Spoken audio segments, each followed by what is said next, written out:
chances are you already have more than enough to succeed. Welcome to the series where I share something I'm learning every single day for the rest of the year. We're diving back into reality transurfing to talk about this idea of lack. One of the reasons why a common theme in this book is to stay away from always feeling desire is because feeling desire in itself implies lack. If you start paying attention, you'll notice that this message or similar messages is embedded in a lot of philosophy. In Buddhism, it says that desire is the root of all suffering. Another thinker that I greatly admire, Naval Ravikant, he says that desire is a contract you make with yourself to not be happy until you get what you want. And when you're in a state of always desiring things, you're not going to value what you currently have. And I think that's why a lot of people grossly underestimate their own capabilities and value. When we think of things we've never done before, a common pattern of thinking is thinking of certain conditions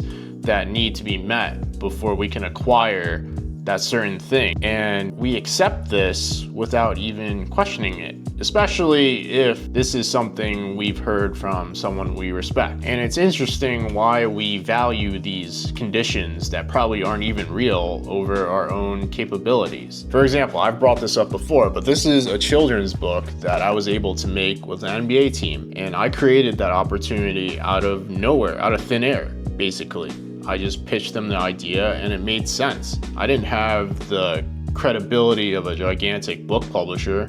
No, I just demonstrated that me and my two friends had the skills to get this done, and we ended up closing the deal. But imagine if I did believe that I needed the credibility of a gigantic book publisher, or I needed to publish 10 books before I was able to close that deal. That deal probably would have never happened. Obviously, it's good to understand where the edges of your competency lies. You don't want to be overly delusional about your capabilities, right? But a lot of us don't even know where our edge is. And the only way you can find that out is if you really test and try to push the limits of it. So if there are certain things you don't think you can do, I would question why you don't think that way and make it a game to see if you can do those things without the conditions that you're already thinking of. That's my note for the day. You don't have to learn everything in one day.